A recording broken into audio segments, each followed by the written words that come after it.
हर खबर पर होगी आपकी पकड़। डाउनलोड कीजिए एबीपी लाइव ऐप।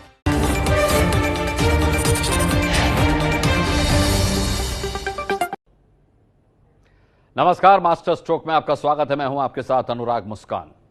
31 तारीख को लॉकडाउन का चौथा चरण खत्म हो रहा है, लेकिन उससे पहले ही सरकार ने घरेलू उड़ानें आज से शुरू कर दी। जिस दिन से घरेलू उड़ानों का शुरू करने की घोषणा की गई थी, उसी दिन से ये सवाल भी उठ रहे थे कि इतनी जल्दी क्या है। लेकिन यह बात भी सही थी कि लाखों लोग फंसे हुए हैं, इसलिए जरूरतमंद उड़ानों का इस्तेमाल करें और अपने घर पहुंच सकें। और इसी उद्देश्य के साथ ये उड़ानें शुरू भी की गईं। लेकिन जानते हैं क्या? आधी अधूरी तैयारी, लापरवाही और कंफ्यूजन के साथ। क्योंकि इसकी वजह से 62 दिनों के बाद शुरू हुई डोमेस्टिक फ्लाइट्स आज मजाक बन गईं। कहीं फ्लाइट्स रद्द हुई, कहीं लेट हुई, और सबसे बड़ी बात यह कि इसके बारे में यात्रियों को कोई जानकारी नहीं दी गई। अब सोचिए, लॉकडाउन में कोई यात्री कैसे तो मैनेज करके घंटों पहले हजारों रुपए खर्च करके एयरपोर्ट पहुंचा और पता चला कि उसकी फ्लाइट ही कैंसिल है। तो सोचिए उस पर क्या बीती होगी। आज सैकड़ों यात्रियों के साथ ऐसा ही हुआ। सिर्फ यही नहीं, अलग अलग राज्य सरकारों ने फ्लाइट से आने वाले यात्रियों के लिए क्वारंटीन के अलग अलग नियम तय किए हुए हैं। सवाल यह है कि देश एक है, समस्या एक है, तो फिर समाधान अलग क्यों है? मास्टर स्ट्रोक की यह कवर स्टोरी कोरोना काल में विमान यात्रा के अखिल भारतीय कंफ्यूजन पर है। दिखाएंगे आपको, लेकिन उससे पहले 4 हेडलाइंस देख लीजिए। दिल्ली एयरपोर्ट पर आज कुल 118 फ्लाइट्स आईं, 125 गईं, 82 फ्लाइट्स कैंसिल भी हुई। विमान मंत्री के मुताबिक आज 532 डोमेस्टिक फ्लाइट्स उड़ी, लेकिन इससे ज्यादा के कैंसिल होने का अनुमान। महाराष्ट्र में हवाई यात्रियों के लिए नई गाइडलाइंस, आते ही 14 दिनों के लिए होम क्वारंटीन रहना होगा। कर्नाटक में 14 दिन क्वारंटीन जरूरी। केंद्रीय मंत्री सदानंद गौड़ा क्वारंटीन नहीं हुए, बोले जोखिम उठाते हुए जनसेवा ही मकसद है।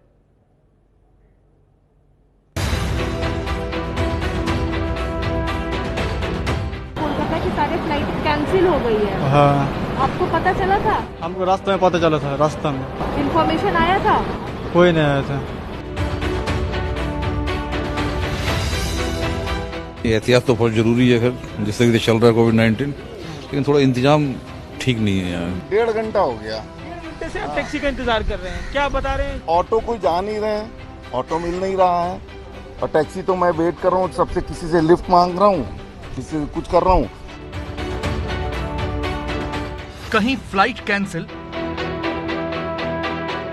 कहीं क्वारंटीन के नए नियम, कहीं हाथ पर क्वारंटीन का ठप्पा।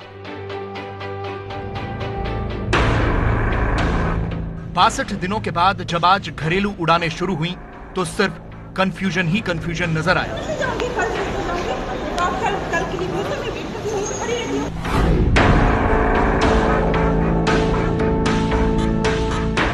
यह कंफ्यूजन तो आधी अधूरी तैयारियों को लेकर हो सकता है, लेकिन उस दोहरे रवैये का क्या करें जो खुद सरकार ने अपनाया है।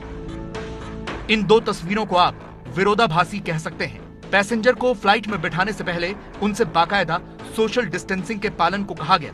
देश के तमाम एयरपोर्ट्स पर पैसेंजर को ऐसे ही सोशल डिस्टेंसिंग में खड़ा करवाया गया था। एक पैसेंजर दूसरे से दूर ही खड़ा था, लेकिन ये सारे नियम कायदे फ्लाइट के अंदर दाखिल होते ही हवा हो गए। इसीलिए हम इसे सोशल डिस्टेंसिंग का ढोंग कह रहे हैं। देखिए फ्लाइट में कैसे सभी सीटों पर यात्री बिठाए गए हैं। यहाँ बीच की सीट खाली छोड़ी जा सकती थी, लेकिन इससे एयरलाइंस कंपनियों को लाखों रुपए का नुकसान होता। तो बेहतर यह था कि नुकसान से बचने के लिए हजारों पैसेंजर की जान खतरे में डाल दी जाए। सवाल यह है कि क्या पैसा कमाने के लिए यात्रियों की जान खतरे में डाली गई? सोशल डिस्टेंसिंग के तहत बीच की सीट खाली क्यों नहीं छोड़ी गई? एयरलाइंस कंपनियों की इसी लापरवाही पर आज सुप्रीम कोर्ट की तरफ से सरकार को फटकार लगाई गई। सुप्रीम कोर्ट ने कहा कि यह बिल्कुल उचित नहीं कि बाहर तो लोग 6 फीट की दूरी रखें, लेकिन फ्लाइट में कंधे से कंधा सटाकर बैठें। ऐसा लगता है कि आपको एयर इंडिया की वित्तीय सेहत की चिंता है, लोगों के स्वास्थ्य की नहीं। हालांकि यह मामला विदेश से फ्लाइट में पैसेंजर लाने का था, लेकिन डोमेस्टिक फ्लाइट्स में सोशल डिस्टेंसिंग के इस नियम की कायदे से धज्जियां उड़ रही हैं। ये सवाल उठना स्वाभाविक है कि क्या घरेलू उड़ानें शुरू करने में किसी तरीके की जल्दबाजी दिखाई गई? लॉकडाउन 4 वैसे भी 31 मई को खत्म हो रहा है। ऐसे में लॉकडाउन खत्म होने से केवल कुछ दिन पहले उड़ानें शुरू करने का यह फैसला किस तरह लिया गया? सवाल इस बात को लेकर भी हैं कि क्या नागरिक उड्डयन मंत्रालय ने यह फैसला एयरलाइंस कंपनियों के दबाव में लिया? ये बात भी सही है कि फ्लाइट्स तो कभी न कभी शुरू होनी ही थी, लेकिन इतनी आधी अधूरी तैयारियों के साथ फ्लाइट शुरू करने की जरूरत क्यों थी? हालात ये हैं कि देश के सभी राज्यों ने फ्लाइट शुरू करने की इजाजत नहीं दी है। नतीजा ये हुआ कि जिन राज्यों से परमिशन नहीं मिली, वहां की फ्लाइट कैंसिल हो गई और यात्री परेशान रहे। आंध्र प्रदेश में कल से फ्लाइट शुरू होंगी। पश्चिम बंगाल में 28 मई से सेवा शुरू होगी। चेन्नई में रोजाना 25 फ्लाइट आने की अनुमति है, लेकिन जाने के लिए कोई भी सीमा नहीं है। मुंबई में सिर्फ 25 फ्लाइट के आने और 25 फ्लाइट के जाने की अनुमति है। एयरलाइंस कंपनियों ने फ्लाइट की बुकिंग तो कर दी थी, लेकिन उन्हें खुद भी ये अंदाजा नहीं था कि फ्लाइट कैंसिल करनी पड़ेगी, क्योंकि राज्यों ने या तो इजाजत नहीं दी या संख्या कम कर दी। मुझे रांची जाना था। जैसे मैं एयरपोर्ट पे आया तो मुझे पता चला कि मेरी फ्लाइट कैंसिल हो चुकी है। तो मैं एयर इंडिया के हेल्प डेस्क पे गया तो उन्होंने सिर्फ ये सर्टिफिकेट दे दिया कि ऑपरेशनल रीजन के कारण आपकी फ्लाइट कैंसिल है। अब क्या करें, कुछ नहीं समझ में नहीं आ रहा। इसकी जानकारी आपको पहले दी गई थी सर? दी गई थी। जैसे मैं एंटर करने लगा तभी इन्होंने बताया कि आपकी फ्लाइट कैंसिल है। पहले कुछ मैसेज नहीं आया, कुछ इन्फॉर्मेशन नहीं मिली मुझे। कमल की तरह ही प्रियंका को भी बागडोगरा जाना था, लेकिन फ्लाइट कैंसिल हो गई। अब उन्हें भी नहीं पता कि वो कहाँ जाएंगी। मुझे जाना था बागडोगरा, बट ये हो गया मैम, सडनली हम लोग का फ्लाइट कैंसिल कर ही दिया। तो मुझे भी कोई इन्फॉर्मेशन नहीं आया, कुछ भी नहीं आया। जैसे हम लोग कल अभी शाम से यहाँ पर आए हैं और अभी तक हम लोग को मतलब बोला गया नहीं था कोई इन्फॉर्मेशन। जब पहुँचे और जब हम लोग का चेकिंग हो रहा था, उसके बाद तब होने वाला जब था तब बोला कि तुम लोग का फ्लाइट कैंसिल है। यह हाल सिर्फ दिल्ली में ही नहीं था, रांची में भी ऐसा ही था। यहाँ भी लोग दूर दूर से मुंबई जाने के लिए आए थे, लेकिन फ्लाइट ही कैंसिल हो गई। कुछ बताया गया आपको कि कितने बजे की फ्लाइट, दूसरी फ्लाइट कितने बजे की? हाँ 8:35 के। नहीं सुबह कि आज का मतलब कैंसिल है। कल 8:35 पे आपको जाना है। हाँ डाउनलोड करेंगे तो क्या करेंगे, वेट करना पड़ेगा। पैसा भी था तो कार वाले ले लिया। ऐसा आज कई यात्रियों के साथ हुआ। ये लाज गिरधर है। मुंबई से दिल्ली आना था, लेकिन एयरपोर्ट पहुंचकर पता चला कि फ्लाइट कैंसिल हो गई। कल मेरे पास मैसेज आया एयर इंडिया से कि फ्लाइट चल रही है, लेकिन अब नहीं चल रही है।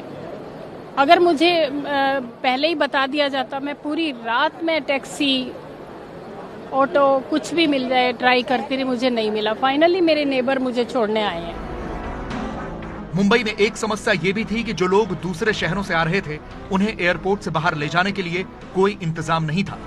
1.5 घंटा हो गया। 1.5 घंटे से आप टैक्सी का इंतजार कर रहे हैं। क्या बता रहे हैं गाड़ियां जो आ रही हैं, ऑटो टैक्सी, क्या बता रहे हैं? ऑटो कोई जा नहीं रहे हैं। एक ऑटो ने बोला भी पैसे की तो बात ही नहीं, जितने भी पैसे ले लो, लेकिन टैक्सी भी नहीं जा रही है, कोई भी ओला उबर बुक नहीं हो रही है, ऑटो मिल नहीं रहा है।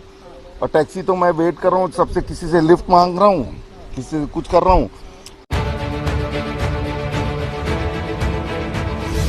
कई जगह तो फ्लाइट्स देरी से पहुंची, जैसे दिल्ली से कानपुर पहुंची ये फ्लाइट। ये फ्लाइट 2.5 घंटे लेट पहुंची है। इसी फ्लाइट से कुछ लोगों को वापस दिल्ली जाना था और वहां से उनकी पुणे की कनेक्टिंग फ्लाइट थी। ये फ्लाइट लेट हुई तो दिल्ली से पुणे की फ्लाइट छूट गई। नतीजा, लोगों को कानपुर में ही फ्लाइट छोड़नी पड़ी। फ्लाइट अभी थोड़ा सा करीब 12:10 में थी, अभी 2:30-3 बजने वाला है ना, करीब कितना 2 घंटा 30 मिनट लेट हो गई।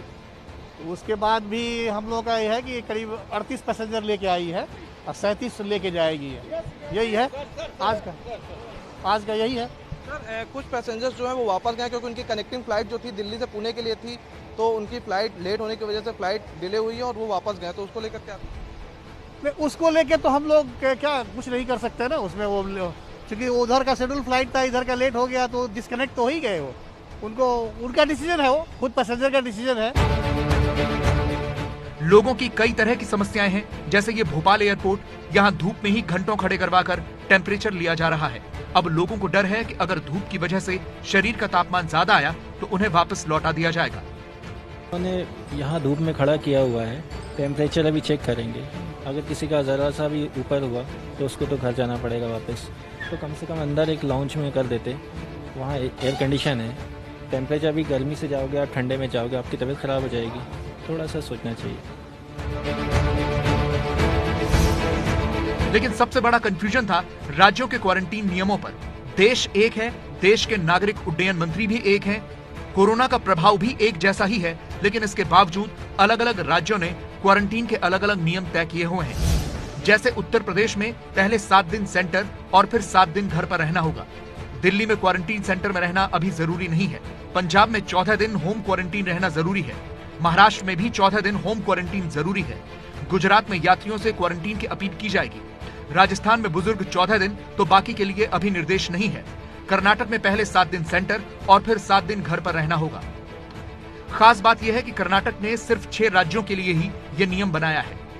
तमिलनाडु, राजस्थान, गुजरात, महाराष्ट्र, एमपी और दिल्ली से इन 6 राज्यों से आने वाले सभी लोगों को 7 दिन तक इंस्टीट्यूशनल क्वारंटीन में रहना होगा और उसके अगले 7 दिन जो है वो होम क्वारंटीन में रहना होगा। वहीं इस तरफ अगर आप देखेंगे तो कुछ बसेस यहाँ पर जो है रखी गई है, जहाँ पर आप देखेंगे कि इन बसेस में बिठा के इन पैसेंजर्स को जो है इंस्टीट्यूशनल क्वारंटीन में ले जाया जाएगा। साफ तौर पर इस क्वारंटीन के लिए भी लोगों के लिए अलग अलग सुविधा जो है वो सरकार की ओर से रखी गई है। यानी पैसे आपके होंगे, लेकिन अगर आप चाहते हैं कि 5 स्टार होटल में आपको क्वारंटीन रहना 7 दिन के लिए तो वो आप कर सकते हैं। साथ ही 3 स्टार होटल की सुविधा है और बजट होटल की भी सुविधा है। और ये बोर्ड्स यहाँ पर रखे हुए हैं कि जो भी व्यक्ति जिस भी तरह का क्वारंटीन चाहता है उस क्वारंटीन में ये लोग जो है वो जा सकते हैं। लेकिन ये नियम आम जनता के लिए है, वीआईपीज के लिए नहीं। अगर सबके लिए यही नियम होता तो केंद्रीय मंत्री सदानंद गौड़ा बेंगलुरु एयरपोर्ट पर उतरने के बाद सीधे अपनी गाड़ी में दलबल के साथ बैठ नहीं जाते। उन्हें भी यहाँ से क्वारंटीन सेंटर जाना होता, लेकिन वो मंत्री हैं तो शायद उन्हें छूट मिली हुई है।